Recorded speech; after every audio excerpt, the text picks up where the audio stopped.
কথা মনে রাখবেন, ইসলামী শরিয়ার যে মাসআলাটা জানা খুব জরুরি, যেটা আমরা জানি না অনেকেই। ঈমান আনার পর, ঈমান না আনলে নামাজ, রোজা, হজ, যাকাত কোনো কিছু তো লাভ নাই। কারো যদি ঈমান না থাকে, হাজার হাজার রাকাত নামাজ পড়ে, লাভ আছে? হাজার হাজার দিন রোজা রাখে, লাভ আছে? শত শতবার হজ করে, যদিও শত শতবার হজ করা সম্ভবই না। যদি কেউ 100 বার হজ করে, ঈমান নাই, কোনো লাভ আছে?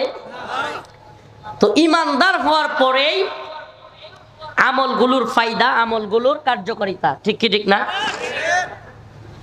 তো ঈমানদার যে ব্যক্তি, তার ঈমান আনার পর কালিমা শাহাদা, আশহাদু আল্লা ইলাহা ইল্লাল্লাহু ওয়া আশহাদু আন্না মুহাম্মাদান আবদুহু ওয়া রাসূলুহু, এই কালিমা পড়ার পরে সবচাইতে গুরুত্বপূর্ণ বিষয় মুমিনের জন্য কি?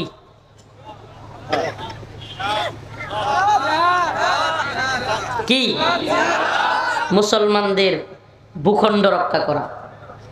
মুসলমানদের ভূখণ্ড রক্ষা করা। বলবেন হুজুর, নামাজের চাইতে, রোজার চাইতে আগে এটা কিভাবে হয়ে গেল? একটা উদাহরণ দিই। উলামায়ে কেরাম এখানে আছেন। রাসূলুল্লাহ সাল্লাল্লাহু আলাইহি ওয়াসাল্লাম যখন মদিনায় কাফের মুশরিকরা একত্রিত হয়ে হামলা করতে চেয়েছিল, খন্দকের যুদ্ধের সময় রাসূলুল্লাহ সাল্লাল্লাহু আলাইহি ওয়াসাল্লাম খন্দক খনন করার জন্য 4 ওয়াক্ত নামাজ তিনি কাজা করেছিলেন, কি করেন নাই? তার মানে বোঝা গেল নামাজের চাইতেও ইসলামের ভূখণ্ড রক্ষা করা, মুসলমানদের ভূখণ্ড এরিয়া রক্ষা করা, এটা আরো বেশি জরুরি, ঠিক কি ঠিক না? আলহামদুলিল্লাহ, সেই সুন্নাহটা রৌমারীর এই বড়াইবাড়ির মুসলমানরাও আদায় করেছে, আলহামদুলিল্লাহ। তো সুন্নাহ তো আদায় করেছেন, একবার বিজয়ী হয়েছেন, কিন্তু এত বেশি খুশি হওয়ার সময় নাই।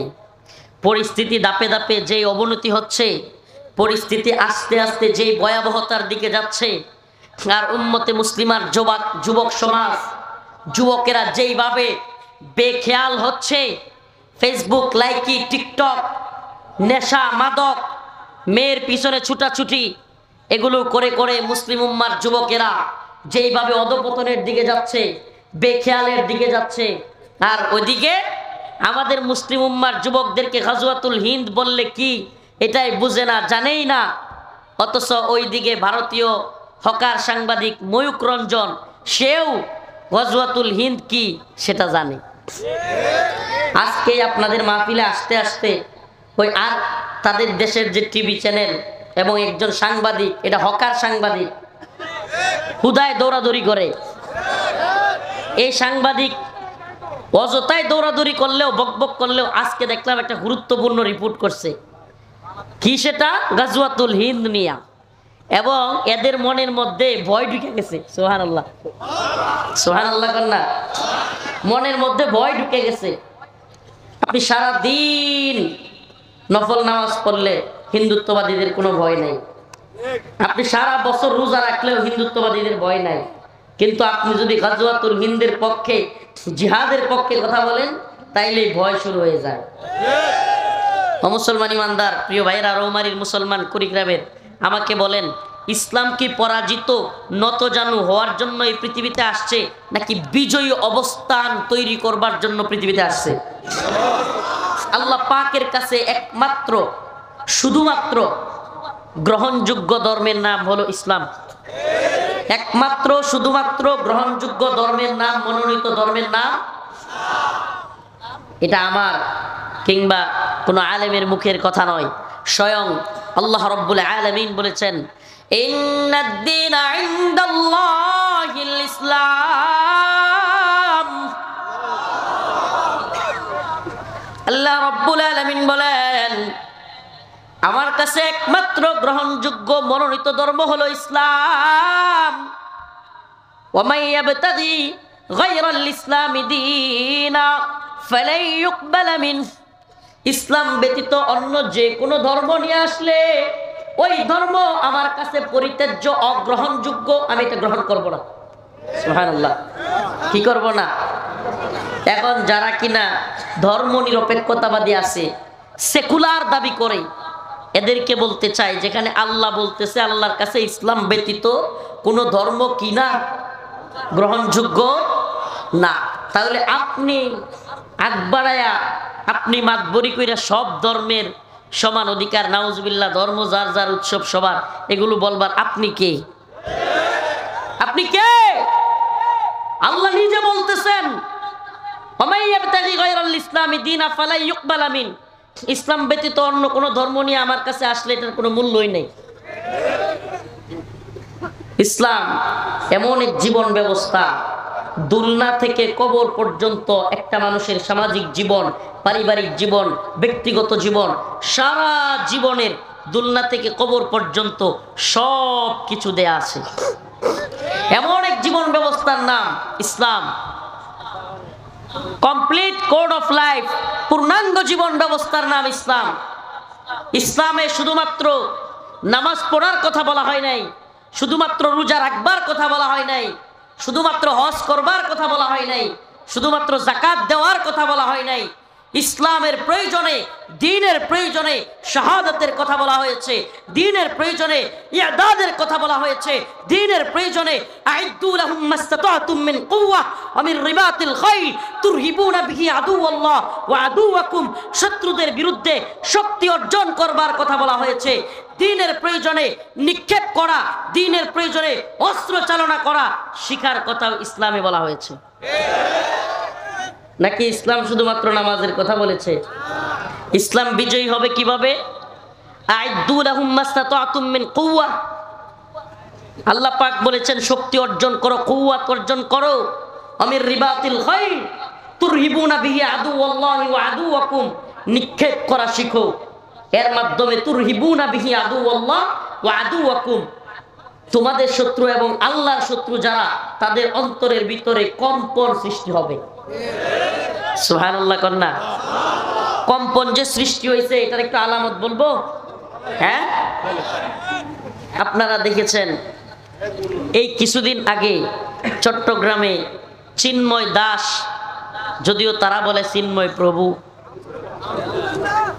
মানুষ ফেসবুকে লেখালেখি করে, জীবন ভর দেখলাম প্রভু সবাইরে মুক্তি দেয়, আর এখন সকলে মিলা প্রভুর মুক্তি চায়।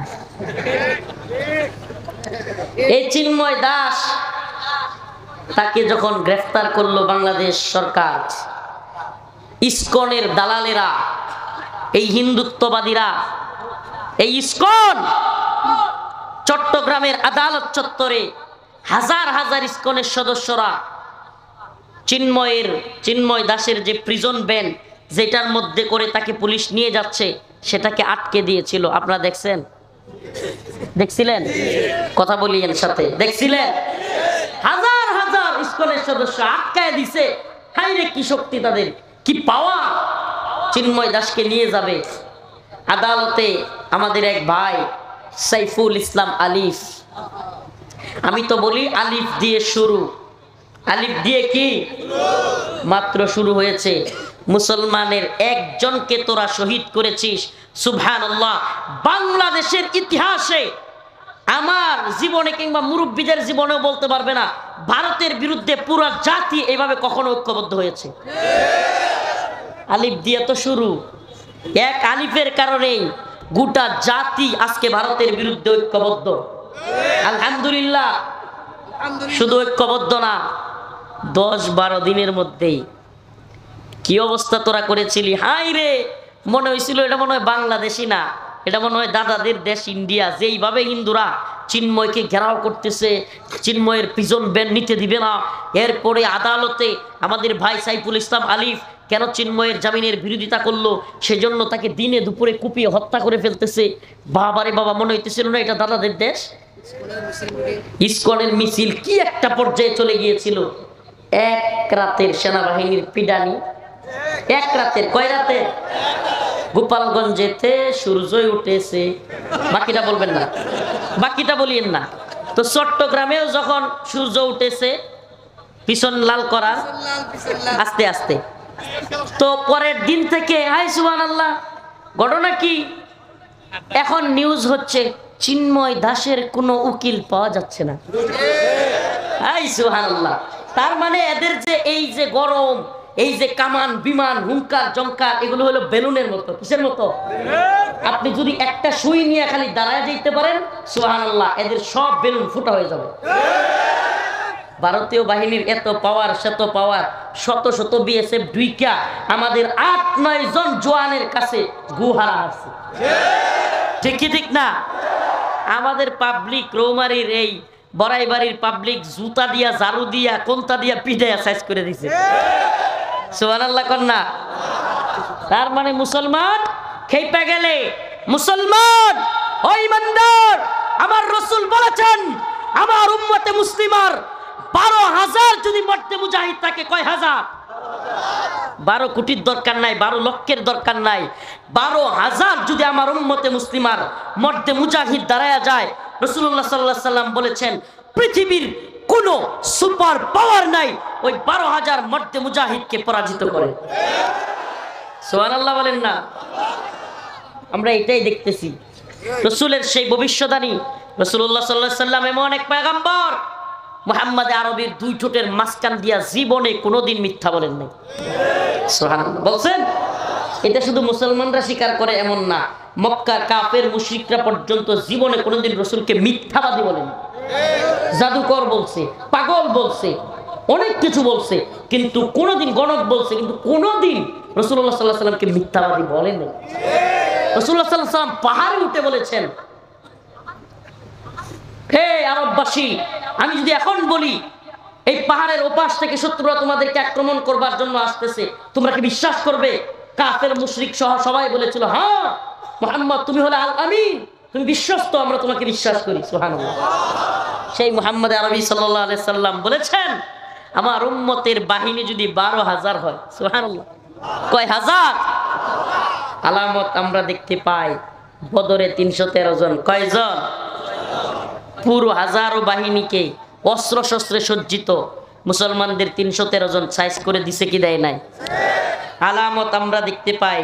এই কিছুদিনের আগের আলামত 2021 সালে, 2001 সাল থেকে 21 সাল পর্যন্ত 20 বছরে America, Britain, France, Germany, Netherland, Italy সমস্ত রাষ্ট্রগুলো মিলে নেটো জোট গঠন করে শক্তিশালী সামরিক বাহিনী গঠন করে আফগানিস্তানে 20 বছর যুদ্ধ কইরা শেষ পর্যন্ত কয় সাইরা দেমা কাইন্দাবাসী, যাদেরকে আগে বলতো জঙ্গি, মৌলবাদী, সন্ত্রাসী, ফান্ডামেন্টালিস্ট, এখন তাদেরকে কয় তোমরাই হইলা খাঁটি মুক্তিযোদ্ধা। বাবা সাইরা দেমা কাইন্দাবাসী। যাদেরকে জঙ্গিবাদী কইতো তাদেরকে কাতারের দোহাই ডাইকা নিয়া চুক্তি কইরা নাকে খত দিয়া বাঁচছে। আমাকে বলেন আমেরিকা, ব্রিটেন, ফ্রান্স, জার্মানির চাইতে তালেবানের মুজাহিদদের সংখ্যা বেশি ছিল? বেশি ছিল? আমেরিকার বাহিনী কম ছিল? আমেরিকার কামান বিমান কম ছিল? ড্রোন কম ছিল? যুদ্ধ জাহাজ কম ছিল? সাবমেরিন কম ছিল? অস্ত্র গোলা বারুদ কম ছিল? কোনটা কম ছিল? মিডিয়া পাওয়ার কম ছিল? মিডিয়ার প্রোপাগান্ডা কম ছিল? সব বেশি ছিল। কিন্তু তবুও ওই যে রাসূল বলেছেন আমার উম্মতের মুজাহিদের সংখ্যা যদি 12,000 হয়, কয় হাজার?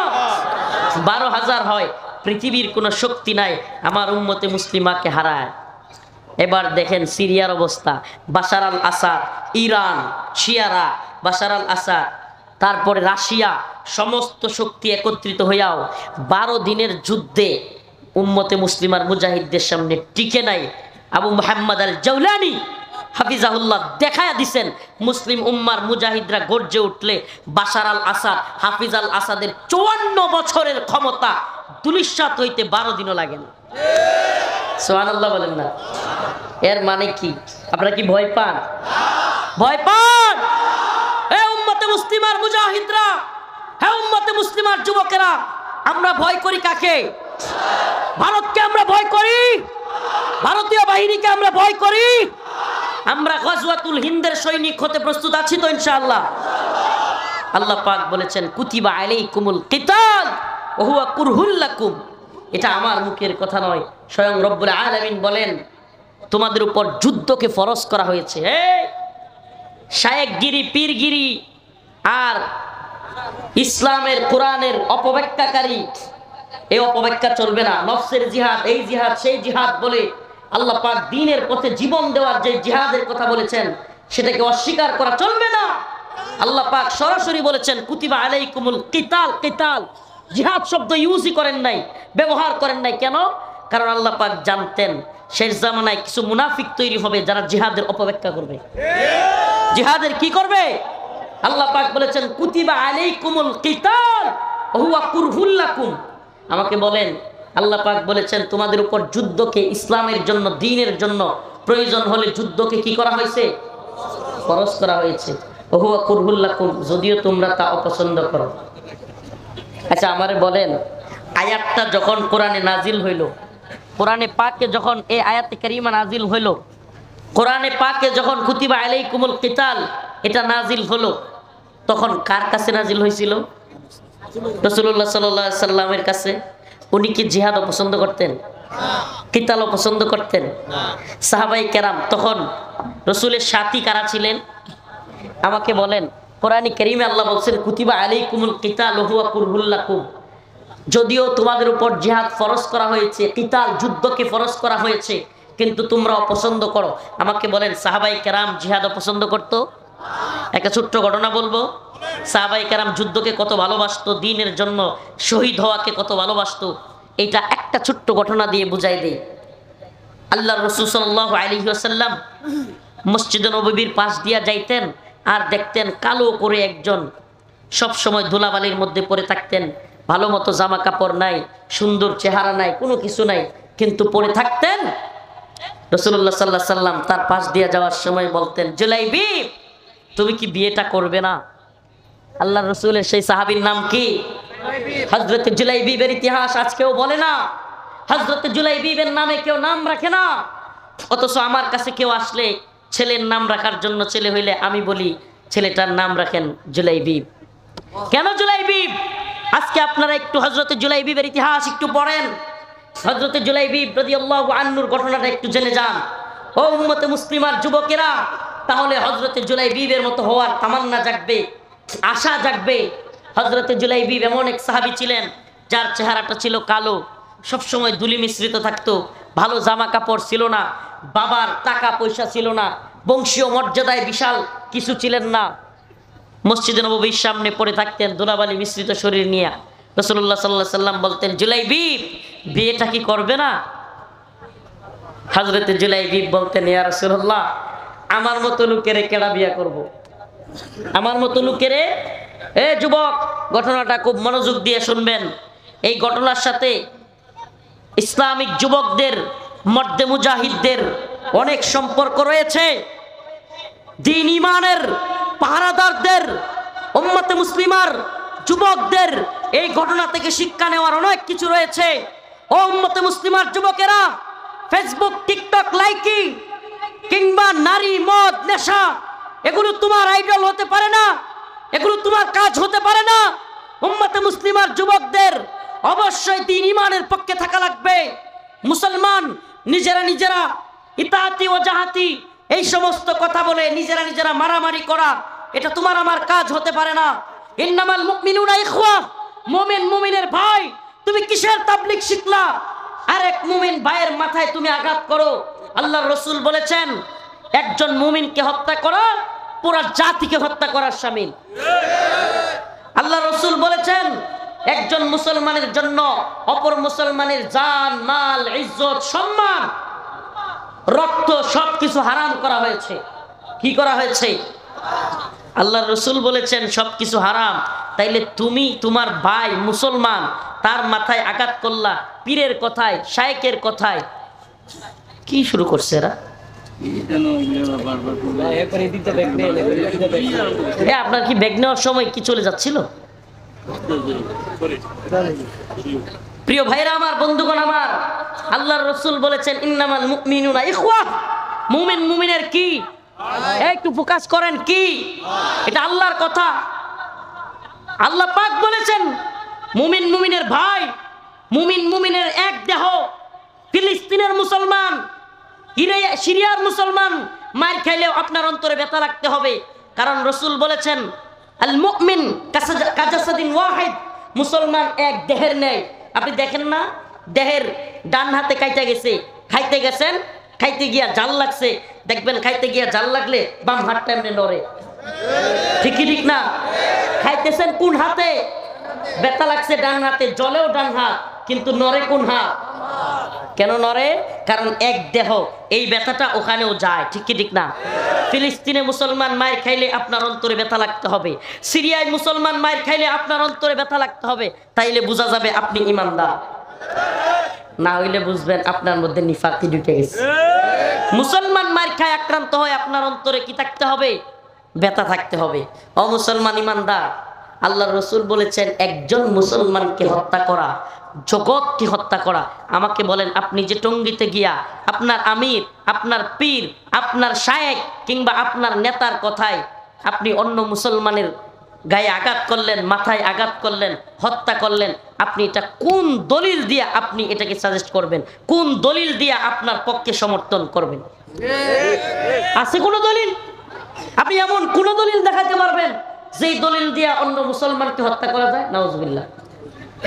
প্রিয় ভাইরা আমার, মুসলমান ইমানদার, একে অপরের ভুল হইতে পারে। ও মুসলমান, রাসূলের শিক্ষা আল্লাহ পাক নিজে বলেছেন, মুহাম্মাদুর রাসূলুল্লাহ ওয়াল্লাযীনা মাআহু আশিদ্দাউ আলাল কুফফার রুহামাউ বাইনাহুম। আল্লাহ পাক বলেছেন, আমার নবী মুহাম্মাদুর রাসূলুল্লাহ এবং তার সাহাবায়ে কেরাম আশিদ্দাউ আলাল কুফফার, কাফের মুশরিকদের বিরুদ্ধে তারা শক্ত, রুহামাউ বাইনাহুম, কিন্তু নিজেরা নিজেদের মধ্যে খুবই দরদওয়ালা, নরম। এখন আপনার আচরণ কি হয়ে গেল? আপনি মন্দির পাহারা দেন, মূর্তির পাহারাদারি করেন, মন্দিরে পাহারা দিলে, মূর্তির পাহারা দিলে আপনি নরম, আর মুসলমানদের বিরুদ্ধে আপনি গরম। বোঝা গেল রসুলের সাথে, রসুলের দ্বীনের সাথে, সাহাবায়ে কেরামের দ্বীনের সাথে আপনার কোনো সম্পর্ক নেই। আপনার দ্বীন, আপনার ঈমান রসুলের এবং সাহাবায়ে কেরামের সাল্লাল্লাহু আলাইহি সাল্লামের ঈমানের সাথে মিল নাই। তাইলে আপনি কোন ঈমানের সবক দিচ্ছেন? কোন দ্বীনের দীক্ষা দিচ্ছেন? কোন তাবলীগ আপনি করতেছেন? প্রিয় ভাইরা আমার, কথাগুলোতে ভুল বুঝবেন না। প্রিয় ভাইরা আমার, বন্ধুগণ আমার, আমি কখনো, আমার সবচাইতে কষ্ট লাগে যখন দেখি মুসলমানে মারামারি শুরু করেছে। ও মুসলমান ইমানদার, আজকে ভারতীয় যে আধিপত্যবাদী সাম্রাজ্যবাদী শক্তি, এই হিন্দুত্ববাদী আগ্রাসী বাহিনী আজকে বাংলাদেশের বিরুদ্ধে একের পর এক ষড়যন্ত্র করেছে। এরা আমাদেরকে বন্যার পানি ছেড়ে দিয়ে আমাদের দেশের মানুষকে ডুবিয়ে মারতে চেয়েছে, মেরেছেও। এরা আমাদেরকে যখন শীতের সময় আসে তখন আমাদের তিস্তার বাঁধ আটকে দিয়ে এই অঞ্চলের রংপুরের মুসলমানদেরকে ফসল করতে বাধা দেয়, ফসলকে মরুভূমির মতো করে ফেলে, ফসল করার পরিস্থিতি রাখে না। এমনকি সীমান্তে কাঁটাতারের বেড়ায় আমাদের মুসলমানদেরকে গুলি করে হত্যা করে। গতকালকের নিউজ, যশোর সীমান্তে, বেনাপোল সীমান্তে 3 জন মুসলমানকে বিএসএফ হত্যা করেছে। ও মুসলমান ইমানদার, এই যখন অবস্থা, এরা একের পর হুমকি দিচ্ছে, ধমকি দিচ্ছে, মানুষকে আঘাত করতেছে, মেরে ফেলতেছে। একবার বলতেছে রংপুর দখল করবে, আরেকবার বলতেছে চট্টগ্রাম দখল করবে, আরেকবার বলতেছে আমাদের নেত্রকোনা দখল করবে। এমতো অবস্থায় আমি আর আপনি যদি মারামারি করি, এর চাইতে আত্মঘাতী কোনো কিছু কি আছে? এর চাইতে আত্মঘাতী কোনো কিছু কি আছে মুসলমান? নাই। আমি আপনি ভাই ভাই, আপনি অন্য দলের হইতে পারেন, অন্য মতের হইতে পারেন, কিন্তু আপনি আমার ভাই, আমি আপনার ভাই। কেন আমাকে আপনি মারতে আসবেন? ও মুসলমান ইমানদার প্রিয় ভাইরা, ভারতীয় ষড়যন্ত্র বুঝবার একটু চেষ্টা করেন, ভারতীয় আগ্রাসন একটু বুঝবার চেষ্টা করেন, উম্মতের দায়রা কি বলতেছে সেটা বুঝবার চেষ্টা করেন। আমাদেরকে হিন্দুত্ববাদী আগ্রাসনের বিরুদ্ধে যেখানে ঐক্যবদ্ধ হওয়া দরকার, যেখানে আমাদেরকে দাওয়া ইয়াদা জিহাদের কথাগুলো মানুষের মাঝে ছড়িয়ে দেওয়া দরকার, যেখানে আমাদের মানুষকে বোঝানো দরকার হিন্দুত্ববাদীরা যে কোনো সময় আগ্রাসন চালাতে পারে।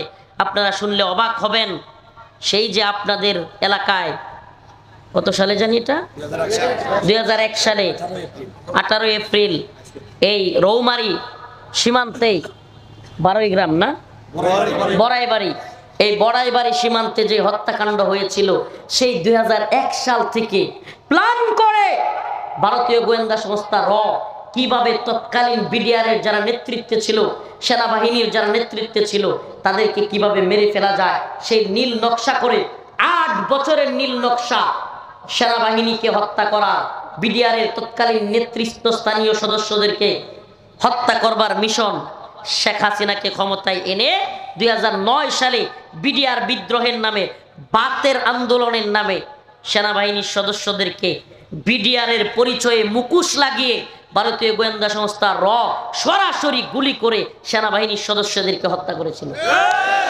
এটার একটাই কারণ ছিল এই বড়াইবাড়ি সীমান্তে তাদের পরাজয়। এটা তারা মেনে নিতে পারে নাই। যদিও তারা দেখাইছে 16 জন, কিন্তু আসলে এই অঞ্চলে কি পরিমাণ বিএসএফ কে আমাদের নৌজওয়ানরা, আমাদের দামাল ছেলেরা, বিজিবির বিডিআরের দামাল ছেলেরা তাদেরকে এমন পরাজয়, এই অঞ্চলের যুবকেরা এমন পরাজয় উপহার দিয়েছে, তারা সেটা মানতে না পারে 8 বছর ষড়যন্ত্র করে শেখ হাসিনাকে ক্ষমতায় এনে তারপরে আমাদের বিডিআরের সেনাবাহিনীর ঊর্ধ্বতন কর্মকর্তাদেরকে রয়ের প্ল্যান করে হত্যা করেছিল। যদি তাই না হবে, আপনি তৎকালীন নিউজ চ্যানেলগুলোর খবর নিয়ে দেখেন, বিডিআরের তৎকালীন প্রধান মেজর শাকিল বাংলাদেশে মারা গেছে কি যায় নাই সেনাবাহিনী জানে না, ভারতীয় মিডিয়া কিভাবে এইটা প্রচার করলো, মিডিয়া কিভাবে নিউজ করলো। আপনারা যারা খবর রাখেন, সচেতন আছেন, তারা জানার কথা। তৎকালীন সময়ে মুরব্বীদের কাছে শুনেছি, এখনো ইতিহাস সাক্ষী, এখনো মিডিয়ায় সেই খবর প্রচারিত হয়। ভারতীয় মিডিয়া বাংলাদেশ সেনাবাহিনী জানার আগেই ভারতীয় মিডিয়ায় প্রচার করে দিল মেজর শাকিলকে মেরে ফেলা হয়েছে। যিনি ছিলেন ওই বড়াইবাড়ি সীমান্তে হত্যার সময় যিনি অর্ডার দিয়েছিলেন, তিনি ছিলেন সেই বিডিআরের তৎকালীন প্রধান। তার মানে কি বোঝা যায় না এই ষড়যন্ত্র ভারতের? আপনি কি জানেন, হাসিনা সরকার চলে যাওয়ার পরে নতুন সরকারকে ভারত যে শর্তটা সবচাইতে গুরুত্বের সাথে দিয়েছিল, সেটা ছিল বিডিআর বিদ্রোহের কোনো তদন্ত কমিশন গঠন করা যাবে না। কল্পনা করতে পারেন?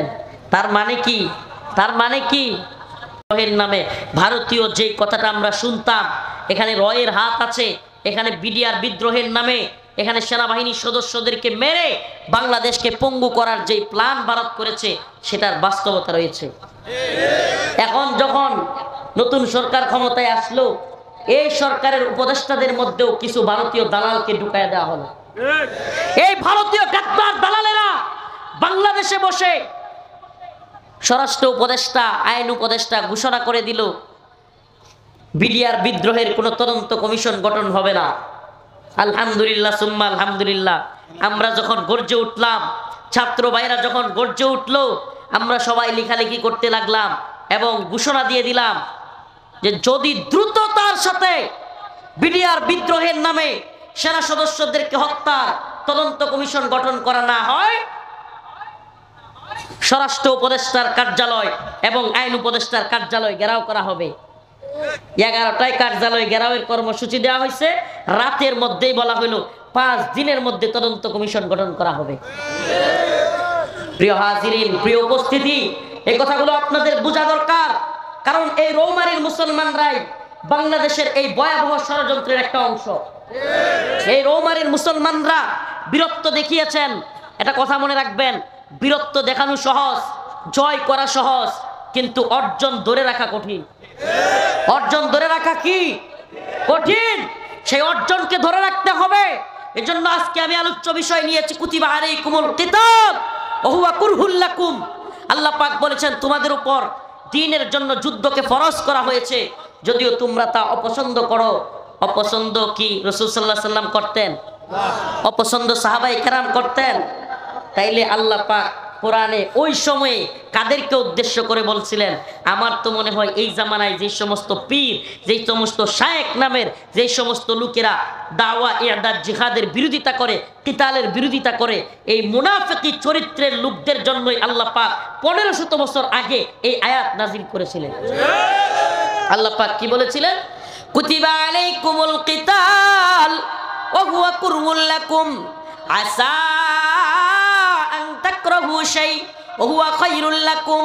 আল্লাহ পাক তোমাদের উপর যুদ্ধকে ফরজ করেছেন, যদিও তোমরা তা পছন্দ করো। আসা আন তাকরাহু শাই ওয়া হুয়া খায়রুল লাকুম। আল্লাহ বলেন তোমরা এমন অসংখ্য বিষয় অপছন্দ করো, কিন্তু তার মধ্যে খায়রুল লাকুম তোমাদের জন্য কল্যাণ রয়েছে। সুবহানাল্লাহ। আমরা অপছন্দ করলেও কি রয়েছে? এটা স্বয়ং কার কথা? হাসা আন তুহিব্বু শাই। আবার এমন অনেক জিনিস রয়েছে যা তোমরা খুব ভালোবাসো, কি করো? ওহুয়া শাররুল লাকুম, কিন্তু তার মধ্যে অকল্যাণ রয়েছে, কল্যাণ নাই। সুবহানাল্লাহ। কল্যাণ অকল্যাণের মালিক কে? ইজ্জত সম্মানের মালিক কে? ওয়া তুইজ্জু মান তাশা ওয়া তুযিল্লু মান তাশা বিয়াদিকাল খায়র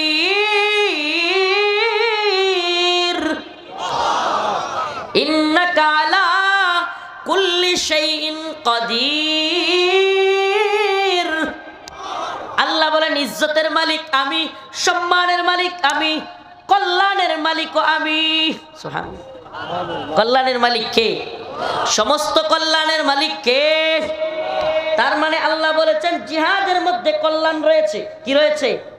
কিতালের মধ্যে কল্যাণ রয়েছে। সুবহানাল্লাহ। কল্যাণ যদি নাই থাকতো, এই বাড়াইবাড়ি সীমান্তের আপনারা যারা বীরত্ব দেখিয়েছেন, বলেন তো এটা আপনাদের জন্য কল্যাণ নিয়ে আসছে না অকল্যাণ? কল্যাণ। এটা থেকে শিক্ষা রয়েছে। এটা থেকে কি শিক্ষা রয়েছে? যে মর্দে মুজাহিদরা, মুসলমানরা খেপে গেলে কাফেরদের কোনো খাওয়া নেই। ঠিক কি ঠিক না? আল্লাহ রসুলের কথাই সত্য। মর্দে মুজাহিদরা খেপে গেলে এই পুরা ময়দানে, যদি সারা ময়দানে সব মুর্দা থাকে, লাশ থাকে, আর এই মঞ্চের মধ্যে যদি একজন জিন্দা মানুষ থাকে, বলেন পুরা ময়দানের মুর্দারা মিল্লা একজন জিন্দা লোকের কোনো ক্ষতি করতে পারবে? আল্লাহ রসুল বলেছেন কাফেররা হলো মুর্দা। কাফেররা কি? কথা কয় না, কাফেররা কি? আর ইমানদাররা হলো জিন্দা। সুবহানাল্লাহ। ইমানদাররা কি? প্রিয় হাজিরিন, যারা বলবেন হুজুর কাফেরদেরকে হত্যা করা এই উস্কানিমূলক বক্তব্য কেন দিচ্ছেন, আমি বলতেছি না নিরীহ কোনো ব্যক্তিকে আপনি হত্যা করেন। নিরীহ ব্যক্তিকে হত্যা করা, নিরীহ কারো কোনো সনাতন ধর্মী হোক, খ্রিস্টান ধর্মাবলম্বী হোক, তার বাড়িতে আক্রমণ করা, এই সবক ইসলাম আমাদেরকে দেয় নাই। কিন্তু তুমি আমার উপর আক্রমণ করবা, তুমি আমাকে হত্যা করতে আসবা, তুমি আমার দেশ দখল করতে আসবা, তুমি আমার মসজিদ ঘুরায় দিবা, তুমি আমার মাদ্রাসা ভেঙে দিবা, তুমি আমার বাড়িঘর বুলডোজার দিয়ে ভেঙে দিবা। আমার আল্লাহ বলেছেন উদিনা লিল্লাযিনা ইকাতালুনা বিআন্নাহুম যুলিমু, যে তোমার বিরুদ্ধে জুলুম করবে তুমি তার বিরুদ্ধে গর্জে ওঠো। কে বলেছেন এটা? তাইলে আমি কি আপনার কথা মানবো না আমার আল্লাহর কথা মানবো? আমি তো আপনার উপর জুলুমের পক্ষে না।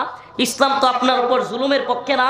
ইসলাম তো অন্য ধর্মের মানুষকে আঘাত করতে, মেরে ফেলতে, বাড়িঘর উচ্ছেদ করতে বলে না। কিন্তু আপনি যখন আমার বিরুদ্ধে আক্রমণ করবেন, আমি কি চুপ থাকবো? কথা বলেন না, চুপ থাকবো? প্রিয় হাজিরিন, প্রিয় উম্মতে মুসলিমা, আপনি স্বীকার করেন বা না করেন, ইসলামের জিহাদ আছে।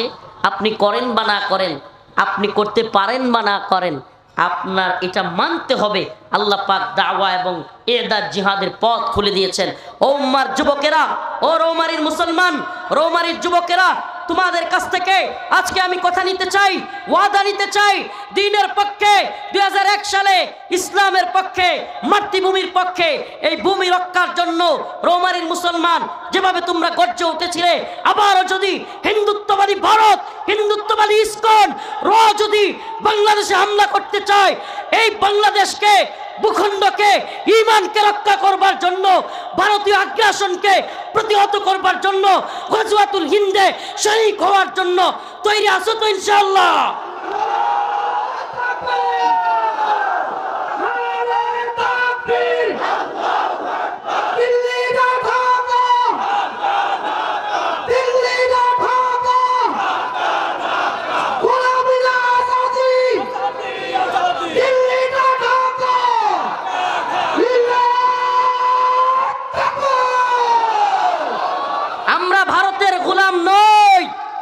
আমরা আমেরিকার গোলাম নই, আমরা ইসরায়েলের গোলাম নই, আমরা আল্লাহর গোলাম। ভারতীয় সেনাবাহিনী কামান বিমানের ভয় আমাদেরকে দেখায় লাভ নাই। আমরা আল্লাহর উপর আস্থা রাখি, বিশ্বাস রাখি। আল্লাহ বলেছেন কাম মিন ফিয়াতিন কালিলা গালাবাত ফিয়াতান কাসীরাতান বিইذনিল্লাহ।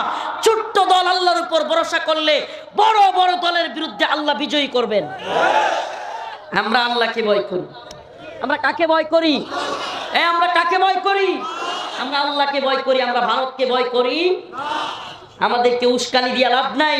ও মর্দে মুজাহিদ, প্রিয় ভাইরা আমার, বন্ধুগণ আমার, প্রিয় রৌমারীর কুড়িগ্রামের মুসলমান, আপনাদের মাধ্যমে, এই ইউটিউবের মাধ্যমে আমি সারা দেশের সমস্ত মুসলমানদেরকে বলবো, প্লিজ দয়া করে আপনাদের পায়ে হাত ধরি। আল্লাহ রসুল বলেছেন ইন্নামাল মুমিনুনা ইখওয়া, আল্লাহ পাক বলেছেন মুমিন মুমিনের ভাই। এক মুমিন আর এক মুমিনের দেহ।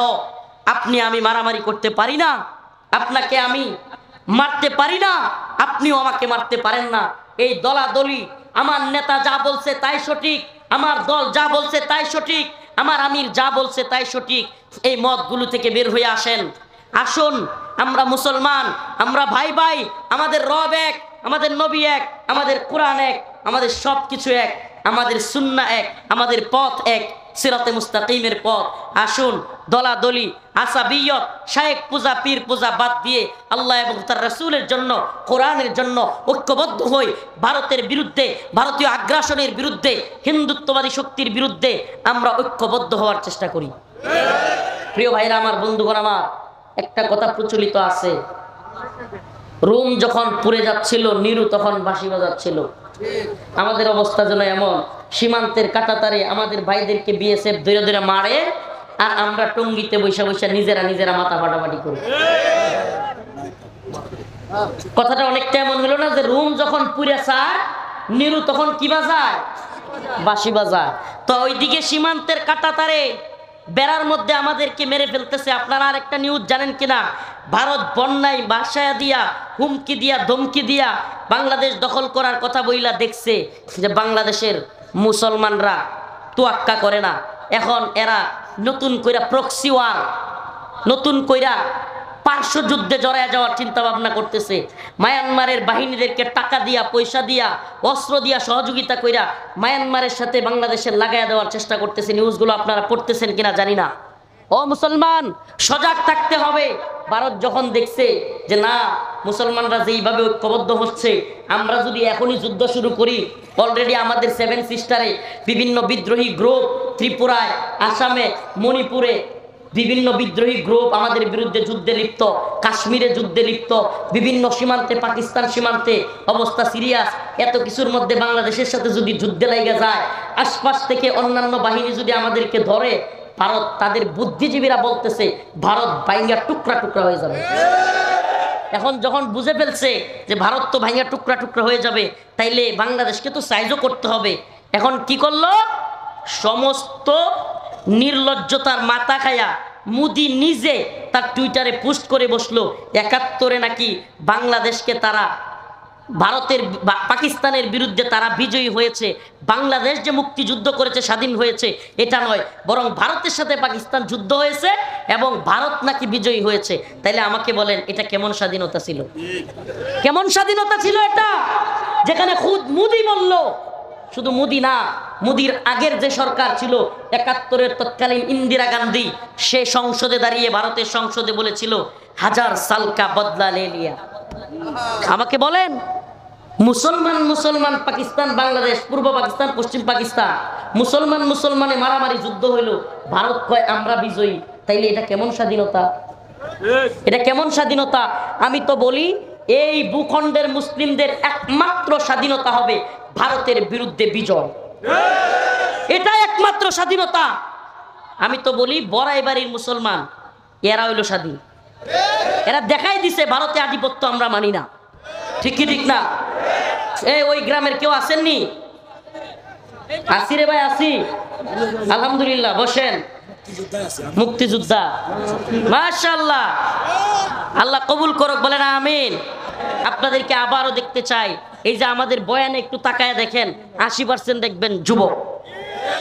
বিশেষ করে আমি যেই জায়গায় যাই, আলহামদুলিল্লাহ, এটা শুকরিয়ার বিষয়, 80% 90% থাকে যুবক।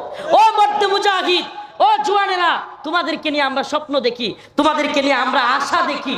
বিশ্বাস করো, আমরা ওই রকম নেতা না যে তোমাদেরকে বলবো আর আমরা পালায়া যাব। আমরা ওই রকম লোক না। আমরা তোমাদের পাশে আছি, আমরা তোমাদের সাথে থাকবো ইনশাআল্লাহ। ভয় পাওয়ার কোনো কারণ, কিন্তু দয়া করে একটা কাজ বন্ধ করতে হবে, মুসলমান ইমানদার নিজেরা কাদা চোরাচুরি মারামারি করা যাবে না। ভাই, পায়ে হাত রেখে বলি, তোমার প্রিয় ভাই, আমার প্রিয় মুরব্বী বাবা, আপনার পায়ে হাত ধরে বলি, নিজেরা নিজেরা দলাদলি মারামারি এগুলো করবেন না।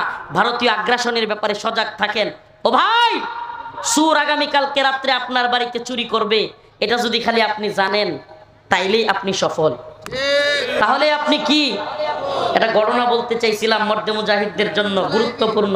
মাশাআল্লাহ। কার ঘটনা? হযরতে জুলাইবিব কাদা মাখা শরীর নিয়ে বালির মধ্যে পড়ে থাকতেন। রাসূলুল্লাহ সাল্লাল্লাহু আলাইহি ওয়াসাল্লাম বললেন, জুলাইবিব তুমি কি বিয়েটা করবে না? এই বিবাহ না করতে পারা যুবক, ঘটনাটা শুনেন। শীতের দিন বিয়ে করতে পারতেছেন না, ঘটনাও শুনেন, কিছু টিপস নিয়ে যান। প্রিয় ভাইরা আমার, বন্ধুগণ আমার, হযরতে জুলাইবিবকে রাসূল বললেন, জুলাইবিব তুমি কি বিয়েটা করবে না?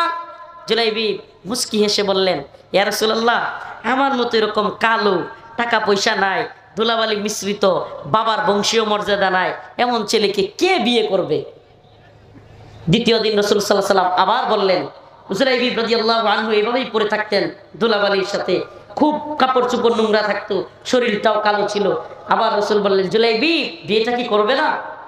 তৃতীয় দিন যখন হযরতে জুলাইবিবকে রাসূল বললেন, আবারও তিনি বললেন, ইয়া রাসূলুল্লাহ আমাকে কে বিয়ে করবে? রাসূলুল্লাহ সাল্লাল্লাহু আলাইহি ওয়াসাল্লাম একটা চিরকুট লিখে দিলেন, বললেন, ওই যে অমুকের অমুক আনসারের বাড়িতে যাবা, গিয়ে আমার এই চিরকুটটা দেখাবা, বলবা তাদের মেয়েকে যেন তোমার সাথে বিয়ে দেয়। সুবহানাল্লাহ, সুবহানাল্লাহ বলেন না? হে মর্দে মুজাহিদরা, আফগানের ইতিহাস শুনবেন। আফগানে মুজাহিদরা ময়দানে যাইতো আর চিরকুট লেখা দিয়া যাইতো, দুই বন্ধু মিলা, যে বন্ধু আমি যদি শহীদ হয়ে যাই আমার বউয়ের দায়িত্ব তুই নিবি। সুবহানাল্লাহ বলেন না? সুবহানাল্লাহ ওয়া বিহামদিহি। এত সহজ না। এখন তো আপনি আমি মসজিদ পায়ে গেছি, মসজিদ আছে কিন্তু নামাজ পড়তে যাই না, ফজরের নামাজের সময় তো যাই না, অন্য নামাজের সময় যাই না। অথচ এই মসজিদগুলো এভাবেই চলে আসে নাই। সাহাবায়ে কেরামের রক্তে রঞ্জিত অবস্থায় দ্বীনের জন্য নিজেরা জীবন দিয়েছেন। আরে আমার রাসূল নিজে সাল্লাল্লাহু আলাইহি সাল্লাম প্রকাশ্যে নামাজ পড়তে পারতেন না, সাহাবায়ে কেরাম আযান দিতে পারতেন না, এভাবেই আসে নাই। অথচ তোমাকে হাইয়া আলাস সালাহ বলে ডাকা হয়, তুমি মসজিদে যাও না। আফসোস, আফসোস তোমার জন্য প্রিয় ভাই, তোমার জন্য। তুমি অনেক শক্তিশালী, তুমি অনেক শক্তিশালী, তুমি ৩-৪ জনকে হারায় দাও কুস্তিতে, তুমি এইভাবে এইভাবে হাঁটো, কিন্তু তুমি ফজরের সময় ছোট্ট একটা কম্বল তুলা দিয়া মসজিদে যাবা, এই শক্তি তোমার নাই। তোমার চাইতে দুর্বল পৃথিবীতে কেউ নাই। তুমি কিসের শক্তিশালী? তুমি এই কম্বলটা শয়তানের সাথে বিজয়ী হইয়া কম্বলটা উঠায় মসজিদে যাইতে পারো না, তোমার কিসের শক্তি? প্রিয় ভাইরা আমার, বন্ধুগণ আমার, হযরতে জুলাইবিব চিরকুট নিয়ে গেলেন। কি নিয়ে গেলেন জানেন? চিরকুটটা দিয়ে কার বাড়িতে পাঠাইছে? সুবহানাল্লাহ, সুবহানাল্লাহ। মদিনার তৎকালীন সবচাইতে সম্ভ্রান্ত আনসার, মদিনার তৎকালীন সবচাইতে সুন্দরী মেয়ে, সম্ভ্রান্ত পরিবারের একমাত্র সুন্দরী মেয়ে, যেই মেয়ের জন্য তৎকালীন যুব সমাজের প্রত্যেক যুবক চাইতো এই মেয়েকে বিয়ে করি। এমন এক ঘরে রাসূল সাল্লাল্লাহু আলাইহি ওয়াসাল্লাম কারে পাঠাইছে? কারে পাঠাইছে? হায় সুবহানাল্লাহ। কেমন ছিলেন উনি? কালো। কেমন ছিলেন? জামা কাপড়ে ময়লা। কেমন ছিলেন?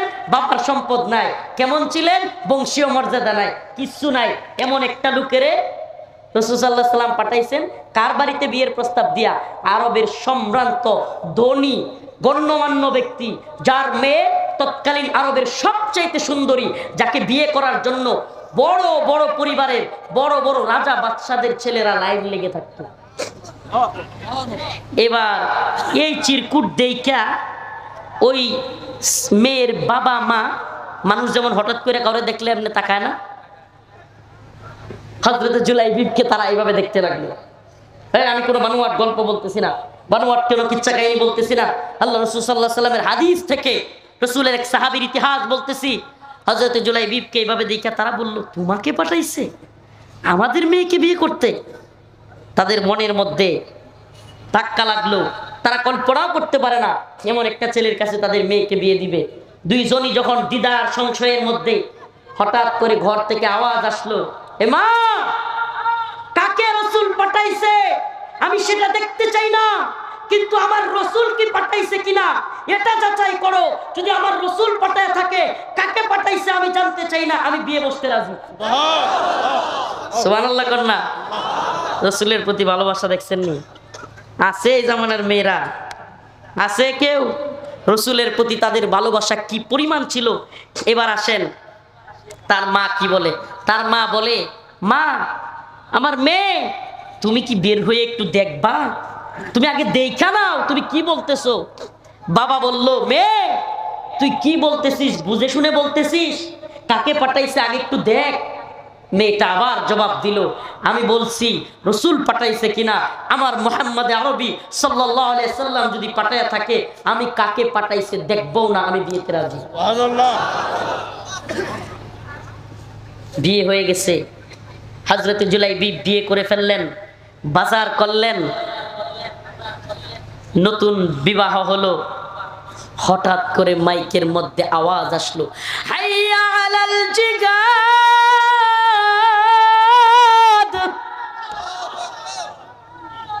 হঠাৎ করে রাসূলের পক্ষ থেকে, সাহাবাদের পক্ষ থেকে মাইকের মধ্যে তৎকালীন যে বড় বড় চুঙ্গা ছিল, চুঙ্গা পাহাড়ের উপরে উঠে বড় বড় আওয়াজে কথা বলা হইতো, সেখান থেকে আওয়াজ আসলো, হাইয়া আলাল জিহাদ,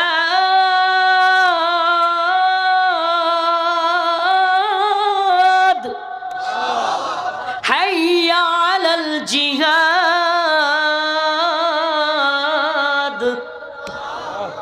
এটা শুধু সেই আরবের আজান নয়, এই হাইয়া আলাল জিহাদের আজান রৌমারীর মুজাহিদ যুবকদেরকেও দিয়ে গেলাম। হাইয়া আলাল সালাত অনেক শুনলা, হাইয়া আলাল জিহাদ এবার শুনো। আসো জিহাদের দিকে, আসো কল্যাণের দিকে। সুবহানাল্লাহি ওয়া বিহামদিহি। ইতিহাস সাক্ষী, আরবের সবচাইতে সম্ভ্রান্ত মেয়ে বাসর সাজিয়ে ঘরে বসে আছে। আর আরবের সবচাইতে দুঃখী মানুষ, সবচাইতে কাপড় চুপড় ছাড়া মানুষ, কালো মানুষ, দুলাবালি মিশ্রিত মানুষ, যার টাকা নাই পয়সা নাই, এমন জুলাইবি মদিনার সবচাইতে সম্ভ্রান্ত পরিবারের সম্ভ্রান্ত মেয়ে, সম্ভ্রান্ত সুন্দরী। এত সুন্দর যুবতী বাসর সাজিয়ে ঘরে বসে আছে। ছেলে এবং মেয়ের জীবনের সবচাইতে গুরুত্বপূর্ণ রাত, যেই রাত কাটানোর জন্য সুন্দরী মেয়েটা অপেক্ষা করেছে। হযরতে জুলাইবি হাইয়া আলাল জিহাদ শোনার সাথে সাথে তার সেই প্রিয়তমা স্ত্রী, যাকে সে পাবে কিনা সেটাই জানতো না, তাকে বাদ দিয়া খাপকোলা তরবারি নিয়ে দৌড়ায় জিহাদের ময়দানে চলে গেলেন। সুবহানাল্লাহ। কল্পনা করা যায়? ও উম্মতে মুসলিমার যুবকেরা, বলো তো কল্পনা করা যায়? এ প্রিয় ভাইরা, কল্পনা করা যায়? আছে এমন কোন যুবক? আল্লাহ পাক যেন আমাদেরকে হযরতে জুলাইবিবের মতো কবুল করে, বলো আমিন। ও প্রিয় যুবক ভাই, এবার হযরতে জুলাইবিব শুধু গেলেন তো গেলেন না, ওই লোক দেখানোর জন্য পিছনে পইরা থাকা না, হযরতে জুলাইবিব কাফের মুশরিকদের ভিতরে ঢুকে গেলেন, আর ঢুকে গিয়ে সেই ময়দানে শহীদ হয়ে গেলেন। এবার রাসূলুল্লাহ সাল্লাল্লাহু আলাইহি ওয়াসাল্লাম জিহাদের ময়দানে গিয়ে দিক বেদিক ছুটাছুটি করতেছেন, দেখতেছেন সাহাবায়ে কেরাম অবাক, আই হায় রাসূল এইভাবে তো কোনোদিন এইভাবে ঘোরাঘুরি করেন না। জিহাদের ময়দানে খালি এদিক সেদিক ছুটাছুটি করতেছেন আর বলতেছেন, আমার ভাই কোথায়, আমার ভাই কোথায়, আমার ভাইকে পাচ্ছি না। সাহাবায়ে কেরাম বলেন, ইয়া রাসূলুল্লাহ আমরা তো এখানে, আপনি কাকে খুঁজছেন? বলে আমার ভাইকে খুঁজছি। রাসূলুল্লাহ সাল্লাল্লাহু আলাইহি ওয়াসাল্লাম ঘুরতে ঘুরতে হঠাৎ করে যায় দেখেন শহীদদের মাঝখানে পড়ে আছে হযরতে জুলাইবি, আল্লাহর নবীর সাহাবী। হযরতে জুলাইবি বাসর ঘরে বউকে রেখে, আরবের সবচাইতে সম্ভ্রান্ত পরিবারের মেয়েকে রেখে, জীবনের সবচাইতে গুরুত্বপূর্ণ রাত, সেই রাতকে রেখে রাসূলের ডাকে, জিহাদের ডাকে কাপকুলা তরবারি নিয়ে ময়দানে এসে শহীদ হয়ে গেলেন। ও উম্মতে মুসলিমার মুজাহিদরা, ও প্রিয় রৌমারি কুড়িগ্রামের মুসলমানরা, প্রিয় যুবক ভাইরা, আল্লাহ পাক যেন আমাদেরকে জুলাইবি রাদিয়াল্লাহু আনহুর মতো মর্দে মুজাহিদ হওয়ার তৌফিক দান করেন। আমরাও যেন আল্লাহ পাকের সেই ঘোষণা, কুল ইন কানা আবাউকুম وأبناؤكم وأزواجكم وعشيرتكم وأموال اقترفتموها وتجارة تخشون كسادها ومساكن ترضونها أحب إليكم من الله ورسوله وجهاد في سبيله فتربصوا حتى يأتي الله بأمره। আল্লাহ পাক বলেছেন, ইন কানা আবাউকুম ওয়া আবনাউকুম, যদি তোমাদের পিতা মাতা সন্তান সন্ততি ওয়া আজওয়াজুকুম তোমাদের স্ত্রী ওয়া আশিরাতুকুম ওয়া আমওয়ালুন ইকতারাফতুমুহা ওয়া তিজারাতুন তাখশাউনা কাসাদাহা, যেই ব্যবসা বাণিজ্য তোমরা করো, ওয়া মাসাকিনু তারদাউনাহা যেই এলাকায় তোমরা থাকো, যেই বাড়ি তোমরা করেছো, এগুলো যদি আহাব্বা ইলাইকুম মিনাল্লাহ আল্লাহ ওয়া রাসূলি এবং তার রাসূলের চাইতে ওয়া জিহাদিন ফি সাবিলি আল্লাহ এবং তার রাসূলের পথ জিহাদের পথ থেকে বাধা দেয়। আবারও বলতেছি, আল্লাহ নিজে বলতেছেন, বাবা মা সন্তান সন্ততি স্ত্রী কন্যা এলাকা ব্যবসা প্রতিষ্ঠান এগুলো যদি আল্লাহর পথে জিহাদ থেকে তোমাকে বাধা দেয়, তুমি যদি পলায়ন করো, আল্লাহ বলেন ফাতারাব্বাসু তুমি সবর করো হাত্তা ইয়াতি আল্লাহু বিআমরি আল্লাহর পক্ষ থেকে আযাব আসার আগ পর্যন্ত। নাউজুবিল্লাহ বলেন। তার মানে কি বোঝা গেল? জিহাদ থেকে পলায়ন করলে, জিহাদ বিমুখ হইলে, কিতালের বিরুদ্ধে গেলে আল্লাহর পক্ষ থেকে আযাব আসার জন্য বলা হয়েছে। আপনার মায়ের কথা বলে, আপনার সন্তানের কথা বলে, আপনার স্ত্রীর কথা বলে আল্লাহ এবং তার রাসূলের পথে জিহাদ করা থেকে বিরত থাকবার কোনো সুযোগ আল্লাহ পাক আমাদের সবাইকে মর্দে মুজাহিদ হিসেবে কবুল করুন। চিল্লায় বলেন আমিন। সবাই হাত তুলেন, লিল্লাহি তাকবীর, লিল্লাহি তাকবীর। বলেন আমরা ইসলামের পক্ষে, কোরআনের পক্ষে, দ্বীনের পক্ষে, কিতালের পক্ষে, জিহাদের পক্ষে। আমরা নিজেরা মারামারি করব, আমরা মুমিন ভাই ভাই নিজেরা মারামারি করব ইনশাআল্লাহ। রাজি আছেন তো? নিজেরা মারামারি করবেন না তো? ভারতীয় আগ্রাসনের বিরুদ্ধে ঐক্যবদ্ধ থাকবেন তো? ভারত বিরোধিতা এটা বর্তমান সময় ইমানের অংশ। ভারত বিরোধিতা কি? কেন? আমরা ভারত রাষ্ট্রের বিরোধিতা না, কিন্তু হিন্দুস্তানের বর্তমান শাসক গোষ্ঠী এবং হিন্দুত্ববাদী এই গেরুয়া সন্ত্রাসীদের বিরুদ্ধে আমরা, ঠিক কি ঠিক না? আর যেহেতু হিন্দুত্ববাদী গেরুয়া সন্ত্রাসীদের অধীনেই বর্তমান ভারতীয় প্রশাসন, ভারতীয় সরকার চলে, সেজন্য আমরা ভারত বিরোধী। আল্লাহ পাক আমাদের সবাইকে ইসলামের পক্ষে দ্বীনের পথে থাকবার তৌফিক দান করুন। আবার বলি, আল্লাহ পাক কিতালকে আমার আপনার উপর ফরজ করেছেন। ঈমানের পরে সবচাইতে উল্লেখযোগ্য গুরুত্বপূর্ণ বিষয় হলো ভূখণ্ড রক্ষা করা। এই ভূখণ্ডের জন্য, ইসলামের জন্য, দ্বীনের জন্য জীবন দিতে আমরা সবাই রাজি আছি তো ইনশাআল্লাহ? নাসরুম মিনাল্লাহ ওয়া ফাতহুন করিব ওয়া বাশশিরিল মুমিনিন। আসসালামু আলাইকুম ওয়া রাহমাতুল্লাহি ওয়া বারাকাতুহু। সবার কাছে খাস করে দোয়া চাই। আমি একটু অসুস্থ ছিলাম, কয়েকদিন প্রোগ্রাম করতে পারি নাই। ইনশাআল্লাহ নিয়ত আছে আরেকবার যদি রৌমারিতে আসি, এই বড়াইবাড়ি সীমান্তে যাওয়ার আমার খুব শখ। এটা আমাদের চেতনা, এই তথাকথিত এই ৭১-এর চেতনা, গণতন্ত্রের চেতনা, এই কি কয় আরো কতটি চেতনা আছে, মুক্তিযুদ্ধের চেতনা, তারপরে বাঙালি চেতনা। এই চেতনার ট্যাবলেট আমরা খাই না। আমাদের চেতনা ২০০১ সালে বড়াইবাড়ির চেতনা, আমাদের চেতনা বদরের চেতনা, আমাদের চেতনা খন্দকের চেতনা, ঠিক কিনা? আমাদের চেতনা ২৪-এর ৫ই আগস্টের চেতনা। আমরা সমস্ত জালিমের বিরুদ্ধে ইনশাআল্লাহ বলবেন। তার আগে আমাদের এই যে সম্মানিত কথা বলবেন আমির জামাত, এই শুনেন, প্রধান মেহমান আছেন, উনি একটু কথা বলবে, তারপরে দোয়া হবে ইনশাআল্লাহ। একটু বসেন। সম্মানিত সুধী, এখনই আমাদের দোয়া হবে। আমাদের ভাই রফিকুল ইসলাম মাদানী সত্যি আমাদের হৃদয়ে ছুঁয়ে গেছে, বলি আলহামদুলিল্লাহ।